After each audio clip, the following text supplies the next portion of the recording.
Good afternoon, everybody. My name is Jon Willis. I am your host of the FreeSpace Now podcast. Today is Wednesday, February 9th, 2022.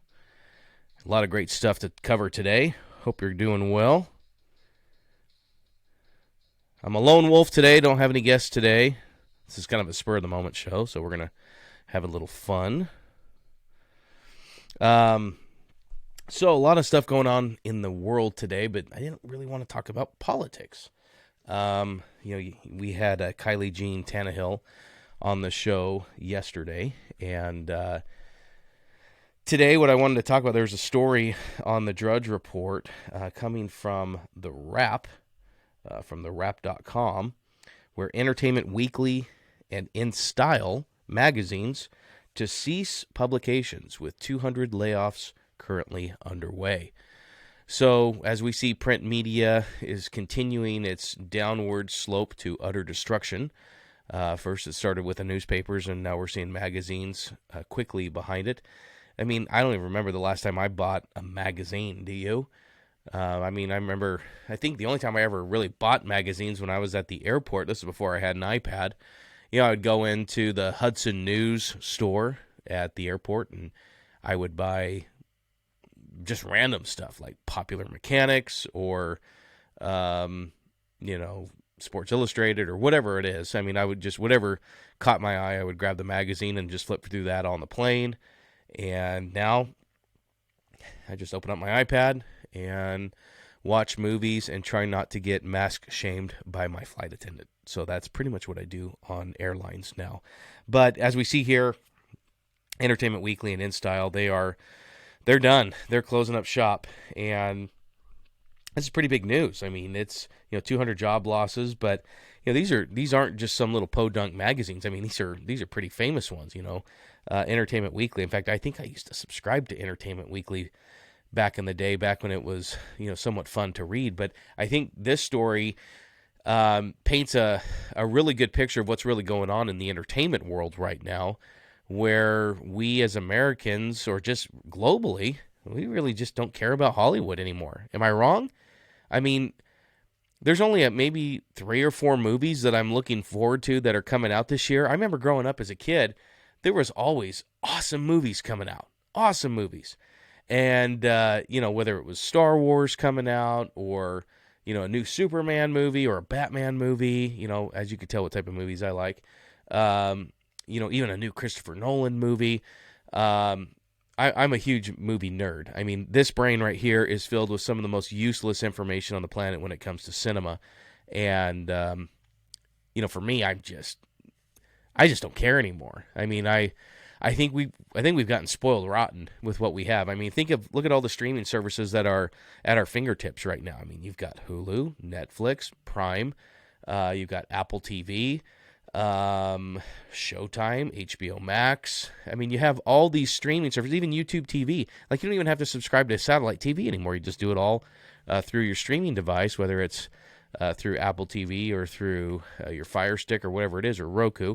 But you have all this entertainment at the click of a button from your house, and you don't have to go to the movies anymore. Go, take a date and go see a movie, make it an event.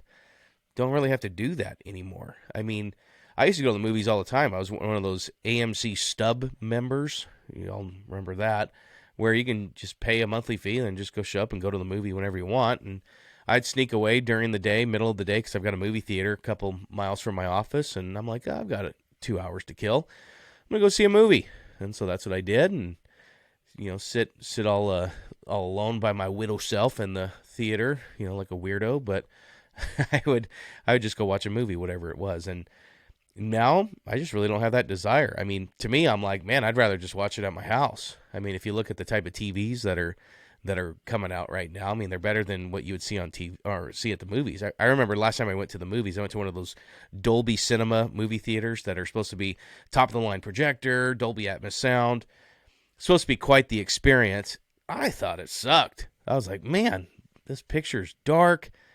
I don't know, this chair's kind of sticky. I don't know. I've become a movie snob where I'm just like, I just rather watch it at my house. But now, the TVs that have come out now, we just bought a new house and we're in the process of moving. And I admit, I splurged a little bit, and I got me an awesome TV. Awesome TV. One of those Nano Geo 8K, whatever it is. My wife looked at me when I came home with it, and she's like, "Yeah, of course you would get that one." And I said, "Yes, I did," and I'm very happy with it. You get to remodel the entire house. I get the TV and the putting green outside, but that's a whole nother story. So if you look at the entertainment world right now, I mean, I think the general public is just fed up. They're fed up with Hollywood. I mean, they're fed up with the propaganda, the constant wokeness that's being shoved down everybody's throats, the social justice warrior brainwashing that's been going on. People are just sick of it. We just want to be entertained. I mean, I mentioned this yesterday with Kylie. There's the reason why Yellowstone and 1883 are doing so well. It's because they're not part of this whole social justice woke culture. It's, back in the day where men were men. Our family, we come from a farming and ranching background, so we come from a cowboy background. In fact, if I pan my camera in my office here, I mean, I've got little tractors over there, like a little toy tractor that I had when I was a kid. I've got my grandpa's cowboy hats and cowboy boots. My grandpa passed away about 6 months ago, and I've got a riding crop over here. I mean, honestly, if I flip this camera around, you'll see what I'm talking about. But when we watch Yellowstone, we always we always crack up because the ranch hands remind us a lot of the ranch hands that worked alongside us when we would go do roundups. I mean, they're all rodeo guys, all full of crap and cussing and fighting, and they all have good manners, but they're a different breed. They're a great breed of people. But Yellowstone does so well because it's so real. There's the authenticity to it. Same thing with 1883. I mean, there's that masculinity that the world is severely lacking right now that is portrayed in that show. But if you look at some of the other shows that are out, I mean, there's really nothing amazing that's on TV anymore. There's really nothing that's groundbreaking or something that you'd really get excited about. I mean, in all honesty, the only shows that I watch religiously now, and I just have to preface this by saying, nerd alert, I'll watch anything Star Wars. So Mandalorian, Book of Boba Fett, I am there. I'll watch Marvel stuff, but Yellowstone, I'm anything that what's his name, Taylor Sheridan puts out, I'm there. Yeah, I mean, that's about it for me. And I could be wrong. I could be the only one thinking like this, but obviously people don't give, two you-know-whats about Hollywood anymore because they're not even really holding the award shows anymore. They are so overly sensitive that they don't even have hosts for the Oscars anymore. Ever since the whole debacle that happened with Kevin Hart's tweets that happened 10 years ago that were somewhat offensive, and they forget that Kevin Hart is a comedian and he tells jokes and he's supposed to be offensive. That's his job, or what Ricky Gervais did at the Golden Globes back in 2018, 2019. He was supposed to be provocative. He was supposed to be offensive. That's his job. And these snobs are so stuck up where they're just like, no, we are so much better than this lowbrow comedy. And they want nothing to do with it anymore. And you know what? No one's watching these award shows.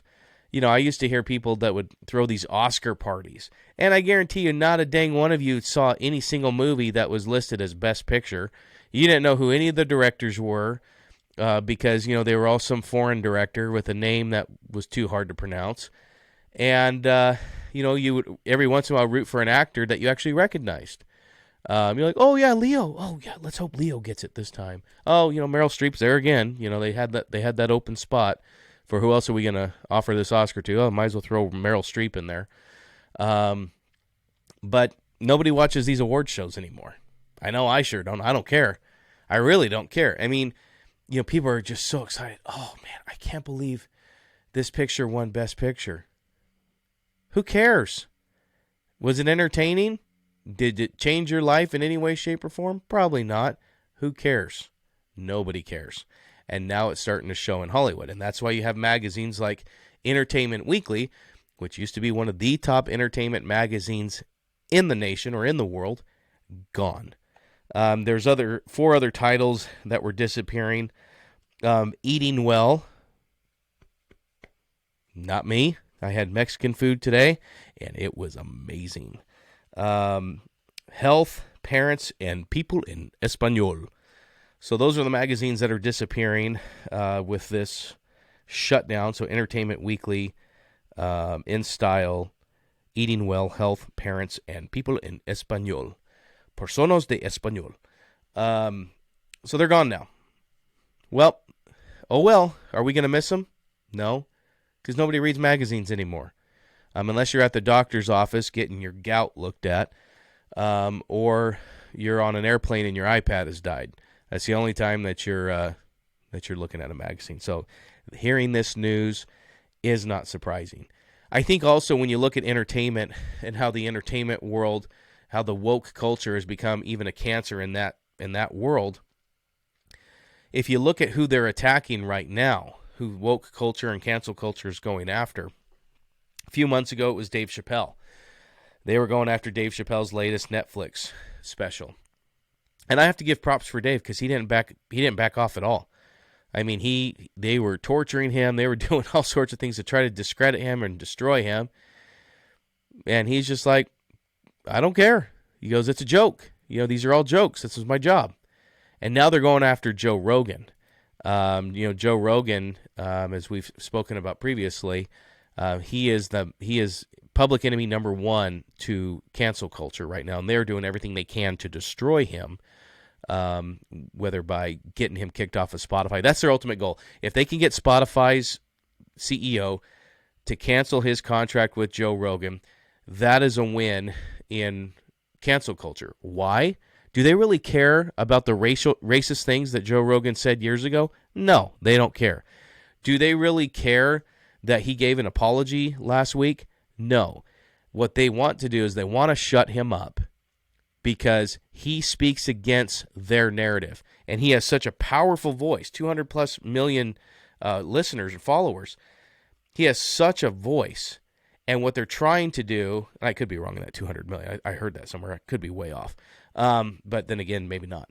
But he has such a strong and powerful voice and influence on culture that they can't handle that. And in their mind, only they can have that power. And they will shut up and silence anybody that threatens them. And that's why they are going after Joe Rogan so hard right now. And it's blowing up in their face. I mean, Rumble yesterday offered Joe Rogan $100 million. I believe it was over 4 years to join their platform.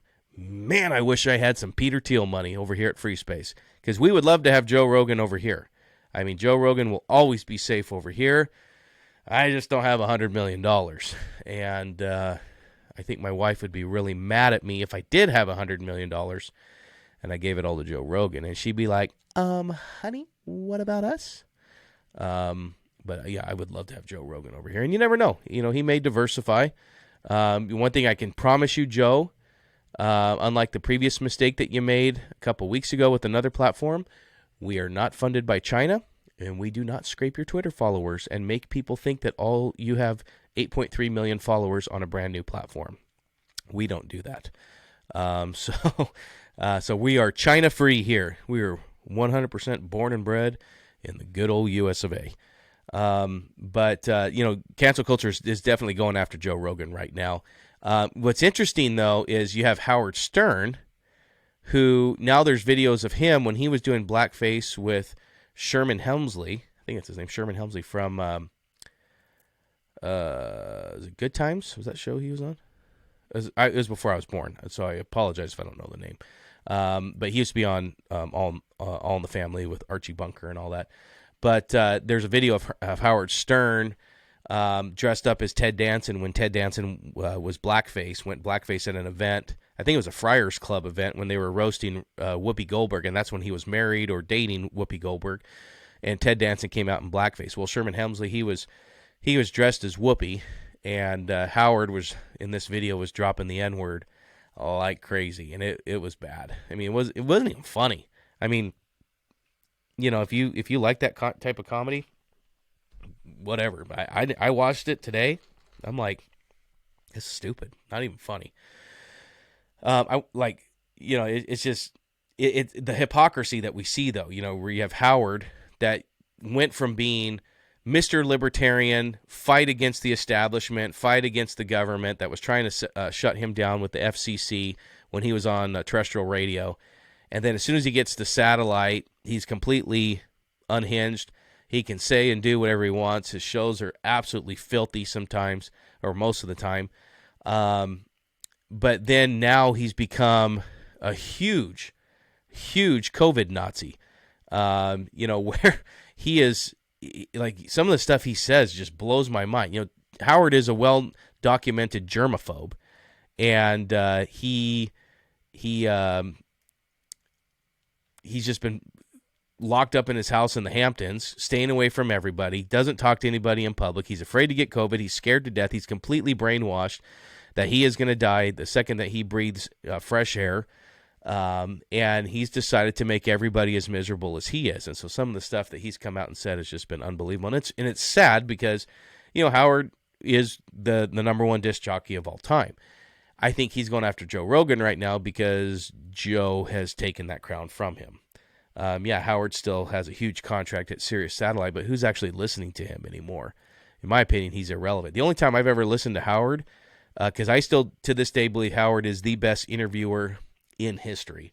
The only time I ever listen to his show is when he has a celebrity, like a well-known movie star or a music artist on his show, because Howard asks the most in-depth, detailed questions that I've ever heard. In fact, still to this day, one of my favorite interviews he ever did was with Paul McCartney, because I'm a huge Beatles fan, and it was fascinating. But Howard's now lost his mind over this whole COVID thing, and he's totally become a totalitarian when it comes to COVID. So, it'll be interesting to see what happens with Joe Rogan over the next few months. My thoughts are, I think Spotify is looking for a way out to distance himself from Joe Rogan. This may die down in the next week or two, but I don't know. I am disappointed that Joe didn't fight more for himself and defend himself more. I mean, he pretty much immediately capitulated with the apology they put out. I'm not talking about the apology about the racial slurs. That's completely different, and that is what it is. We forgive him for that.